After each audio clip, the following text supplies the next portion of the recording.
Sehingga APBN, APBD provinsi, kota, kabupaten itu tidak fokus. Apa konsep pemerintah bantu rakyat? Anaknya diangkat gubernur sebagai anak angkat, diangkat wakil gubernur sebagai anak angkat, tetapi target, cita-cita, harapan, niat ini itu yang menentukan berhasil tidak berhasil bukan Helmi Hasan, tapi Allah Subhanahu wa taala.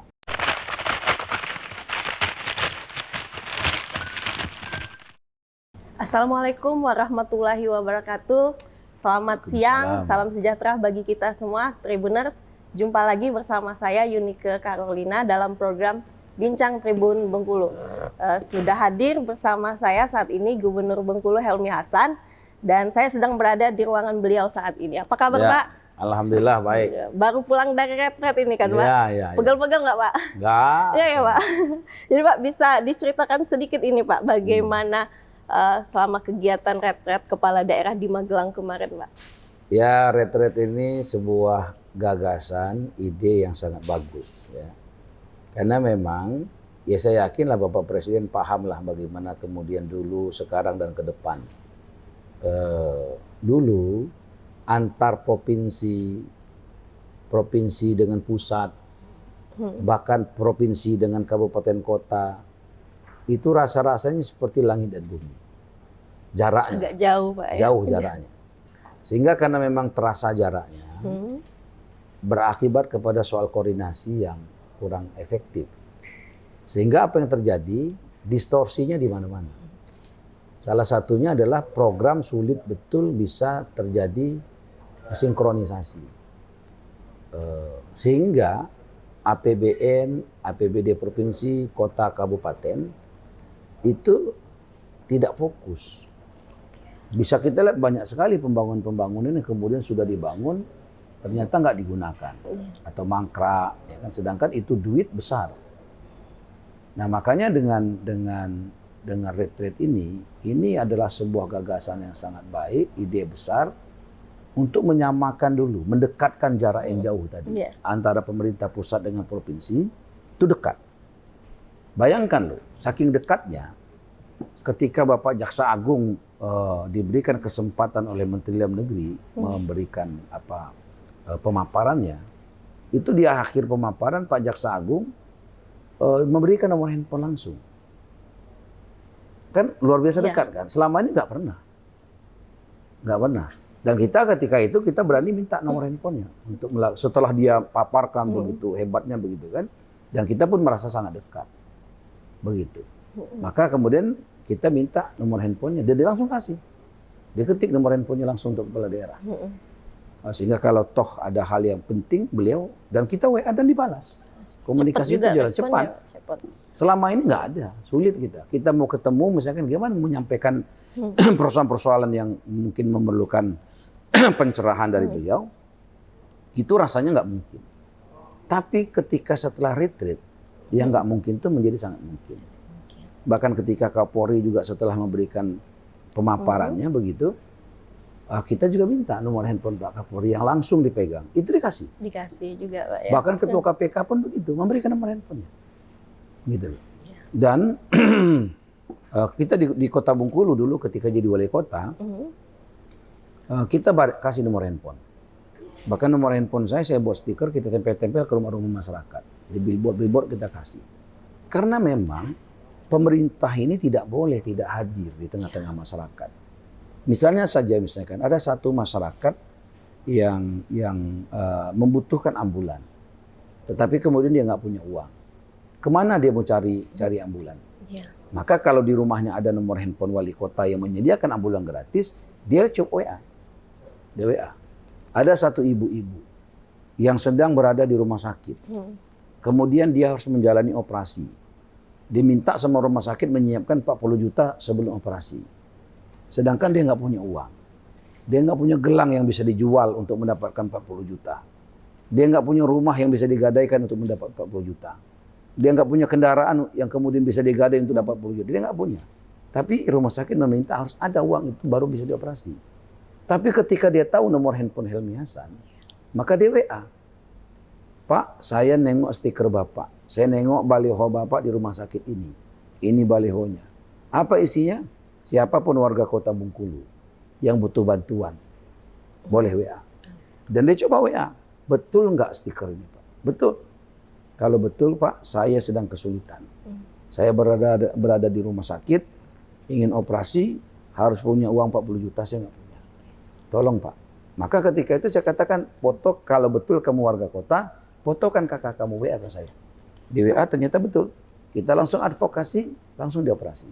Langsung. Zero, nggak pakai uang. Nah, ini untuk gubernur gimana nih Pak untuk nomor WA Bapak? Apakah tetap dibagi-bagi juga Saya untuk bagi masyarakat juga. Provinsi Bengkulu? Tetap saya bagi juga. Ya, Pak? Cuma karena provinsi itu kan luas Ya, luas. ya. Jangan kadang-kadang waktu pengalaman saya di kota, misalnya sudah dibantuin nih kan, pertanyaannya itu loh. Misalnya, Assalamualaikum, saya jawab, Waalaikumsalam. Apa kabar Pak? Baik. Ya. Maksud saya to the point. Iya kan, kalau cuman karena memang saking banyaknya yang WA, ya memang kita harus bersabar. Nggak seperti di kota langsung bisa cepat. Sekarang semenjak jadi gubernur misalkan itu luar biasa deras. Tapi saya akan berikan nomor handphone saya 0811 73 7646. Boleh dicatat ya, nomor handphone saya itu 0811 73 7646. Jadi bagi warga Provinsi Bengkulu yang ada kesulitan, yang memerlukan kehadiran pemerintah di sana, insya Allah Helmi Hasan Gubernur Bengkulu siap ambil bagian dalam kebaikan. Insya Allah. Silakan di WA di sini, bukan di telepon. Iya, di WA. Karena kalau di telepon tuh ya Allah, bukan nggak mau ngangkat telepon. Kita Karena lagi sibuk ya Pak. Ya? bukan kita lagi balas WA orang, tiba-tiba telepon masuk, kan putus tuh ya. Iya. Gitu kan? Jadi Bisa memang WA aja di WA ya, Pak, aja, nggak di usah WA. ditelepon, di WA saja. Pasti dibalas ya Pak. Ya? Iya, insya Allah kita balas ya. Pak, ini Atau dengan live TikTok tuh boleh bisa tuh. juga. Live TikTok Tribun boleh tuh. Kita akan live TikTok nanti. Dan itu seperti kemarin live TikTok saya itu banyak yang komen soal THL provinsi belum dibayar. THL. Pak, kami THL provinsi belum dibayar. Saronian gini Pak katanya. Itulah ambian kami. Nah tadi langsung setelah saya tahu dari TikTok, saya panggil tuh pejabat terkait. Saya tanya betul tidak THL belum dibayar. Dia bilang betul Pak. Loh kok kamu tenang-tenang aja. Berapa bulan belum dibayar? Dari Januari Pak. Loh kok kamu tenang-tenang Hampir saja? 3 bulan. Iya. Iya Pak. Jadi saya merintahkan kamu sekarang ini, saya bilang kan bayar itu. Berapa yang dibayar? Seluruhnya dibayar. Yang memang secara hukum harus dibayar, bayar. Tapi kalau secara hukum nggak boleh, jangan. Kan gitu. Temuan nanti Pak ya. Temuan.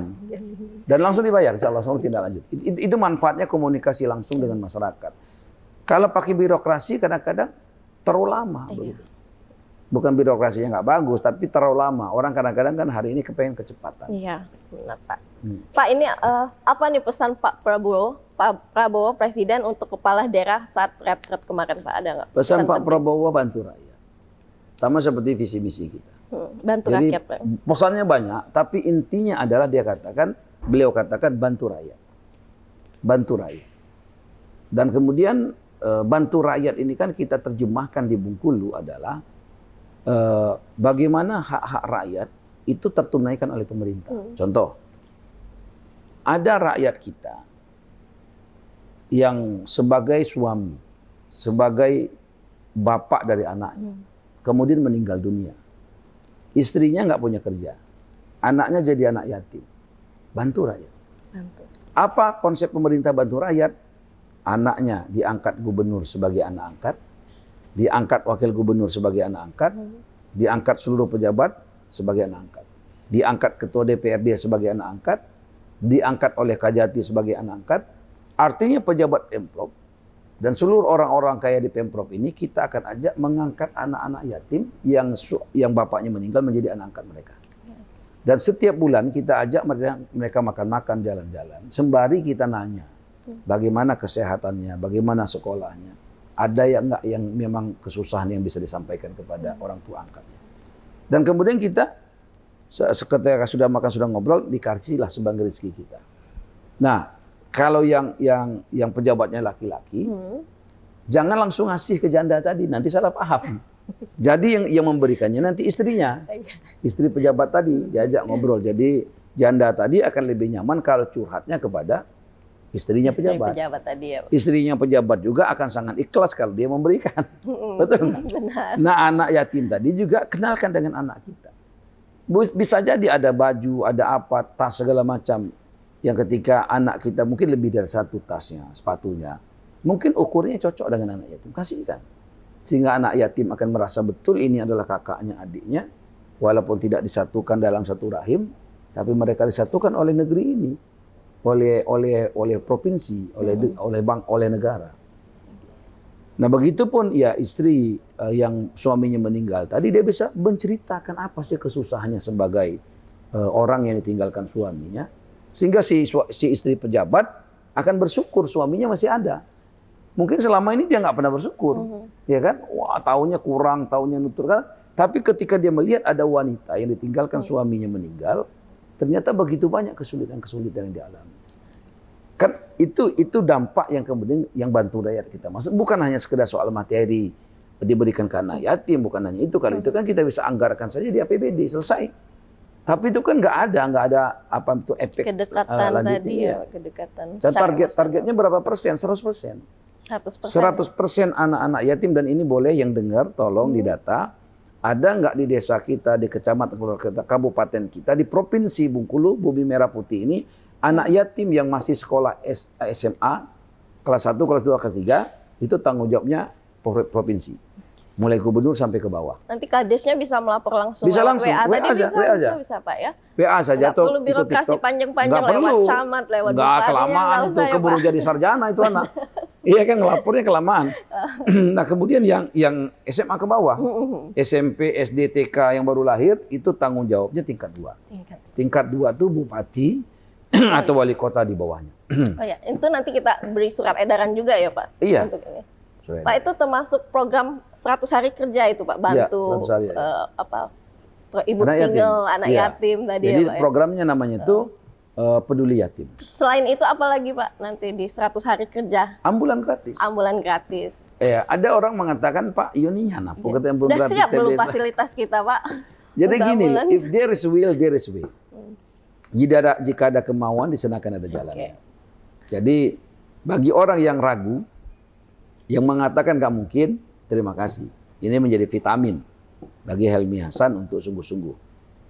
Tetapi target, cita-cita, harapan, niat ini, itu yang menentukan berhasil tidak berhasil bukan Helmi Hasan, tapi Allah Subhanahu Wa Taala. Maka yang diperlukan bagi masyarakat provinsi, doakan agar ini dimudahkan. Malam tadi saya jumpa dengan Pelindo, Pak Derajat dari pusat, dan GM Pak Joko, GM Bengkulu. Sebelumnya kita sudah bersuara ke nasional tentang pentingnya pemerintah pusat menunaikan hak-hak Bumi Merah Putih. Bengkulu ini Bumi Merah Putih, bukan Bumi Raples. Bumi Merah Putih itu kita menggugat Indonesia. Merah putih dihormati, merah putih ditarik terbang tinggi, kabinet kita menjadi kabinet merah putih, tapi pelabuhan kita hancur-hancuran. Maka ketika kita bicarakan itu, alhamdulillah, Pak Derajat, Pak GM, dan beberapa yang lainnya sudah pertemuan clear, final, di bulan April awal akan beres persoalan pelabuhan. Anggaran kurang lebih sekitar 1 triliun. Itu dari mana nih Pak? Pusat ya? Pusat. Pelindo. Okay. Ini untuk mengatasi pendangkalan selama ini ya Pak ya? Dan itu permanen nanti, nggak seperti yang sekarang. Dikeruk dikit, besok rusak lagi. Gitu kan? Dibentuk benar-benar permanen ya Pak ya? Iya, jadi itu juga berita bagus. Kenapa kemudian Bengkulu dinamai Bumi Merah Putih? Bumi Merah Putih. Oke. Tadi ada peduli anak yatim, ambulans gratis, pendidikan gratis ini Pak juga Pak. Ini masuk dalam 100 hari kerja kita. Iya, jadi persoalan pelabuhan tadi sudah ya. Pelabuhan itu 100 hari kerja, kita ingin bantu bagaimana itu selesai. Clear, kan? Yang kedua, soal peduli yatim, ya kan? Itu pendataan yang dilakukan melalui Dinas Pendidikan sekarang. Tapi di luar itu boleh. Misalnya ada orang yang memberikan, mungkin anaknya lagi nggak sekolah atau nggak terdata, boleh langsung disampaikan. Yang kemudian nanti ambulan gratis. Ambulan gratis itu kita akan running nanti, karena kan kita masukkan anggaran tahun ini. Nanti kita akan minta gubernur itu berapa, bupati kalau yang mau juga boleh berapa, separuh. Kalau nggak sanggup bupatinya Pak, kita ambil alih. Kira-kira gitu loh. Jadi ambulan gratis itu setiap desa, setiap kelurahan. satu desa, Ya, satu kelurahan itu ada ambulans. Ambulan ya? gratis insya Ada Allah. ambulans. Cuman ambulan ini bukan hanya ansih ambulan, tapi itu mobil bantu rakyat. Mobil bantu rakyat itu salah satu fungsinya ambulan gratis. Fungsi kedua silakan nanti. Bisa jadi di situ untuk ngangkut ibu-ibu majelis taklim.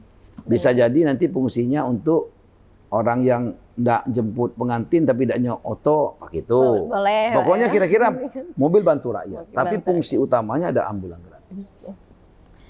Dan bahkan Bapak Presiden ketika itu menyampaikan ya akan juga memberikan setiap desa itu satu gudang besar, gudang. Presiden akan buat gudang besar di setiap desa. Dan kemudian Presiden akan bangunkan satu desa itu cold storage. Tempat penyimpanan apa tuh ikan, ayam gitu ya. Sehingga kemudian bisa sayur yang tahan lama kan. Kemudian ada juga nanti diberikan satu desa satu mobil truk. Untuk apa itu, Pak? Satu mobil truk. Loh, kan sekarang kan kita bicara soal swasembada, Iya. ketahanan pangan kan. TNI diperintahkan untuk fokus kepada padi. Nanam padi sebanyak-banyak, sawah. Polri diperintahkan Bapak Presiden fokus kepada jagungisasi. Ya, maka Pak Kapolda alhamdulillah tuh sudah memulai penanaman jagung dengan bibit terbaik. Bibit Bayangkara. Ada 2 punggul di situ kan. Biasanya kan 1 ini 2. Iya. Itu sudah kerja begitu atas perintah Presiden. Nah, tinggal kan kalau jagung ada, beras ada, Pengangkutnya nyimpannya nggak ada. di mana? Iya, makanya Presiden mikir sampai ke situ. Iya. Langsung dibangunkan gudang besar-besar. Ya gudang ada panen lah banyak. Kemana naknya? Ngangkutnya Ngangkutnya lah ini. Ngangkutnya Oh, pagi iya. itu. Tidak mungkin pakai mobil bantu rakyat pakai ambulan. Kecil, Jadi Pak. disediakan truk oleh Presiden kita. Targetnya nanti di setiap desa itu akan berputar uang kurang lebih 6 miliar. Keren, Pak. Sehingga adik sana yang di dusun tidak perlu ndak berangkek yang ke Bengkulu. Iya. Tetap di dusun itulah. Pak, tidak cocok jadi petani, jadi peternak. Lah, tidak, yang penting hasilnya lebih mantap daripada yang kerja pakai seragam. Iya. Untuk apa kita kerja pakai seragam, tapi penghasilannya pas-pasan. Cocoklah jadi petani, cocoklah jadi peternak, tapi penghasilannya bisa membeli seragam. Benar. Luar biasa sekali ini Pak, program-program 100 hari kerja ini Pak Gup Helmi Hasan ya Pak. Ini Pak, soal Kota sama Bengkulu. kebersihan. Oh, ya, kebersihan. Kebersihan. Jadi salah satu program kita, pesan Bapak Presiden juga, soal kebersihan. Memang kalau tentro ini kan di mana kantor tentro bersih. Pernah enggak kau ke kantor tentro yang jorok? Tidaknya. Walaupun bangunan tentro itu nak roboh, tapi kebersihannya luar biasa. Nah, Bapak Presiden kita ini bukan tentro kaleng-kaleng, tentro nian. Kalau kita ini tentro retreat. Tentro kaleng-kaleng. Tentro cuma 8 hari. 8 hari. Kan? Jadi beliau perintahkan untuk kepala daerah ini fokus kepada kebersihan. Soal WC, baik di bandara, fasilitas umum, drainase, segala macam. Nah, kalau diperintahkan Presiden, langsung saya minta kota, provinsi, koordinasi. PU, LH, cari drainase-drainase atau sungai, siring yang banyak tumpuan sampah. Kita lakukan normalisasi. Kemarin sudah kita mulai. Iya. Nah, Hari kendala kedua. kota misalkan anggaran nggak ada untuk apa dinding-dindingnya yang sudah roboh. Saya bilang biar Pemprov ambil alih, yang besar ya. Tapi kalau siring depan rumah pacaklah kota tingkat 2. Tapi yang besar-besar tingkat 2 tidak sanggup, pemerintah Pemprov provinsi. bisa ya Pak ya. Sehingga harapan kita kalau curah hujan tinggi, banjir itu bisa diminimalisir. Nah, ini dalam rangka penataan wajah kota yang tentunya wajah Kota Bengkulu ini kan sebagai wajahnya Provinsi Bengkulu ya Pak. Itu tadi salah satunya drainase, kebersihan untuk mengatasi banjir. Nah, kalau untuk wisatanya ini gimana nanti penataannya Pak? Karena ada Pantai Panjang selama ini ya.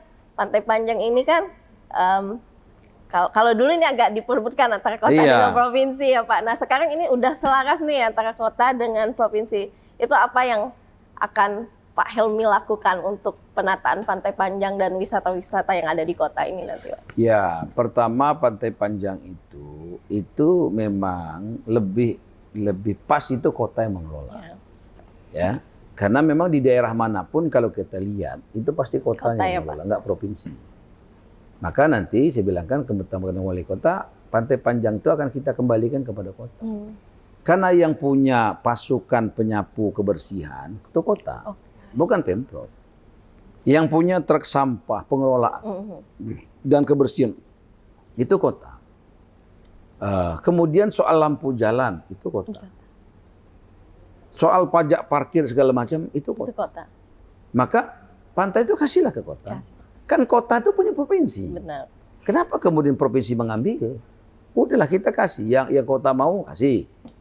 Misalnya kota kepengen meningkatkan status rumah sakit RSAD. Kita kasih, apa maunya? Oh, gedung Semarak kan tidak digunakan, kami tidak laju. Dinas sosial tuh Pak dekatnya, kamu tidak juga, kami kasih juga. Cuman tanya cukup, tidak pitis kau nak segalanya. Bertahap dulu, yang mana yang pacak dulu. Jadi begitu. Iya. Apalagi misalnya, apa kami tidak mes Pemprov tuh, saya kasih, boleh. Oh, iya. Buat soalnya mes Pemprov. Karena kan kantor di Benting ada kantornya. Tapi kan kantor itu ya cukup lah gitu kan. Cukup, tapi mereka ingin kantornya yang mendekati pusat kota. Boleh aja, itu misalnya tetap menjadi kantor, ya kan? Tapi kantor wali kotanya yang perlu dekat ke kota, mereka nilai itu Pak Mes Pemprov pada apa? Karena ada Barokoto, pasar Barokoto, ya kan gitu. Ada Benteng Mabro. Cuman kalau memang mereka ada kekuatan anggaran, boleh. Kalau enggak itu ya jangan juga. Ya, minta bantu provinsi lagi. Iya. Tetapi kita akhirnya bicaranya soal sinergi. Misalnya gini loh. Itu kan aset kota, Mes Pemprov aset kota. Itu akan dijadikan perkantoran oleh pemerintah kota. Silakan. Kota, terus apa untuk Pemprov? Ya kan kalau duit kan tidak mungkin. Apa? Ada aset kota, Berendo HD. Berendo HD itu dulu rencananya dijadikan rumah sakit. Cuman karena kota yang buat, itu tidak boleh, ada aturan. Yang bisa buat rumah sakit di Jakarta adalah provinsi. Nah bisa jadi nanti Berendo HD itu dihibahkan kepada Pemprov. Pemprov bangun rumah sakit di sana. Di kan Jakarta belum, ya? di Jakarta. Di Jakarta ya? Apa itu Mes Pemprov itu bisa dikasih ke kota. Itu dampak retret. Iya. Kalau dulu nggak bisa. Tidak bisa dan tidak galak. Kita berapa kali bersurat tidak mau. Makanya pentingnya retreat itu salah satunya itu untuk mencairkan kebekuan ego-ego tadi itu. Kepala daerah tadi ya, gubernur, bupati, wali kotanya biar lebih dekat. Betul. Jadi kemarin udah lebih dekat Pak dengan bupati dan wali kota ini. Iya, kalau wali kota memang udah dekat lama kan Pak. Enggak, memang dengan bupati-bupati juga lah. Bupati kan udah ya Pak, alhamdulillah ya Pak. Pak ini udah hari ke-4 ya Kamis, Bapak ngantor ya. Pulang kemarin hari Minggu ya Pak, tiba usai retret. Nah sekarang untuk adaptasinya, ya walaupun kita tahu nih Bapak 2 periode jadi wali kota, mungkin ya secara pengalaman birokrasinya udah inilah ya, udah tahu lah kita. Nah kalau untuk adaptasinya untuk di provinsi sekarang ini seperti apa, sejauh mana Pak? Iya memang perlulah namanya tempat yang baru ya. Kita juga perlu sedikit memahami, mempelajari, merasakan kan suasana dan keadaan. Kalau dulu misalnya wali kota apel itu langsung. Jadi langsung, tapi di sini ada kebiasaan nggak langsung. Jadi gubernurnya suruh berdiri dulu, istirahat dulu, hormat gerak tegak gerak dulu, ya kan? Diambil alih oleh sekdanya dulu, baru dibuat begitu. Nah, itu penyesuaian. Begitu juga misalkan kalau di Kota Bengkulu ya, dulu kita misalkan terbiasa lah ada chemistry itu udah ada. Kita ngomong ABCD orang udah paham maksudnya apa. Kalau di sini kan kita perlu penyesuaian. Tapi alhamdulillah kok cukup bagus. Udah ini semua ya Pak ASN-nya? Udah siap mengikuti program, melaksanakan program gubernur dan wagub ya Pak ya? Ya Pak. Pak ada ini statement atau pesan untuk masyarakat Bengkulu Pak? Iya. Penutup. Saudaraku, orang tanya, kenapa sih Helmi Hasan repot nian ndak ganti-ganti raples ke merah putih? Kerja aja lah Pak, nak ganti-ganti cek itu nian. Saya jawab, ini bukan soal kurang kerja. Ketika kita ingin kerja, maka yang harus dibangun dulu adalah jiwanya. Bangunlah jiwanya, bangunlah badannya. Macam mana kita kepengen ngebangun badan kalau jiwanya tidak nyo?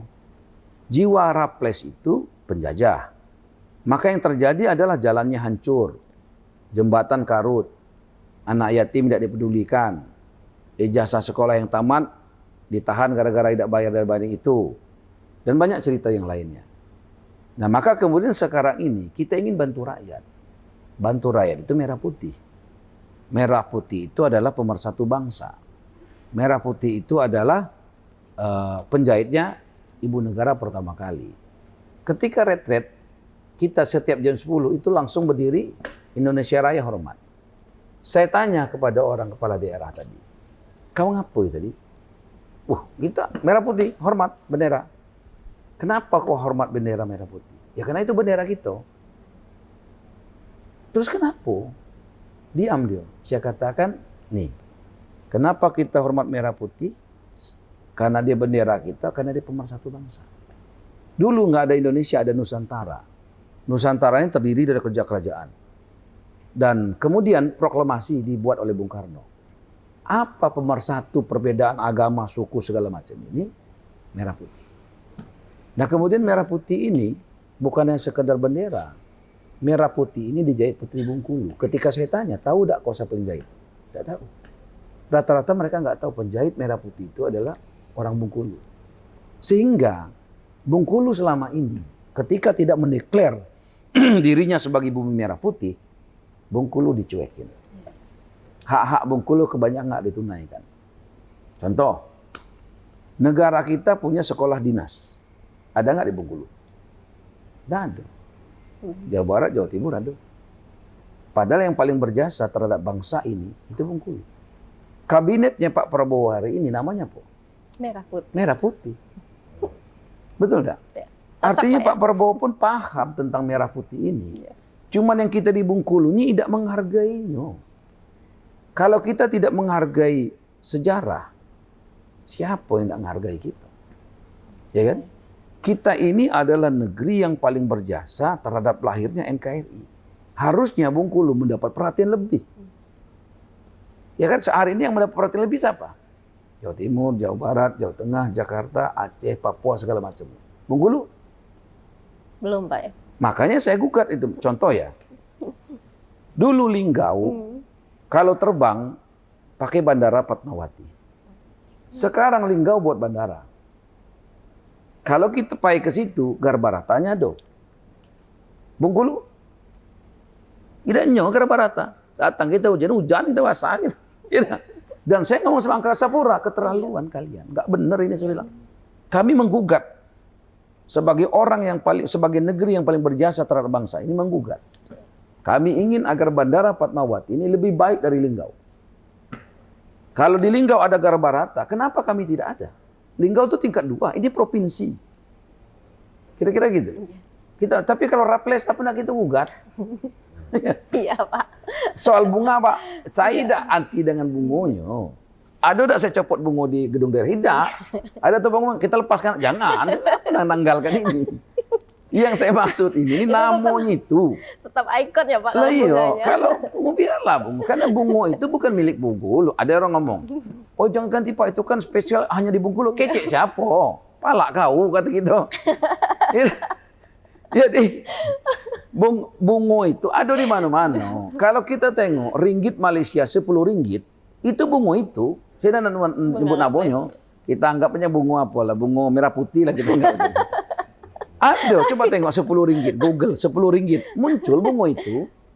Ya, nah, di Bogor tumbuh bungo itu. Di mana-mana, jadi tidak pula pada-pada ini menurut saya. Dan dia tumbuh hanya setahun sekali. Apa kita tidak hidup setahun sekali? Apa kita nak makan setahun sekali? Apa tidak kita tersenyum setahun sekali? Kan tidak. Kita ini tidak berkibar selama-lamanya. Kita ini merah putih selama-lamanya. Kira-kira gitu lah. Iya. Tapi kalau kami masih tidak Pak Raples, lajulah. Siapa pula nak halangi? Iya. Iya tak? Lajulah. Jangan pula halangi yang saya. Kan gitu kan? Ketika kita diberikan kepercayaan oleh rakyat, berikan kepercayaan itu. Sama kita sholat. Imam lah ditunjuk. Rapatkan barisan, kata imam. Rapatkan sop. Kata kawan, apa perlu nunggu imam ini? Ngudut baik kita belakang.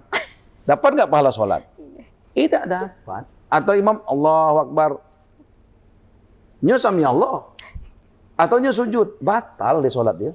Nggak ikut imam. Nggak ikut imam. Maka ikuti aja sampai terakhir nanti sudah selesai sholat. Mohon maaf, kayaknya ada yang salah tadi. Boleh. Atau kalau imamnya ada kesalahan baca, subhanallah. Tapi biarkan imam ini menyelesaikan sholatnya nanti. Bisa jadi imam itu ada makmum yang kurang paham, nanti ditanya terakhir. Begitupun ketika Helmi Mi'an ini diberikan amanah oleh rakyat, sebagian besar rakyat, sebagian lagi tidak. Ya kan, selisih saya dengan incumbent ketika itu kan 100.000. Banyak.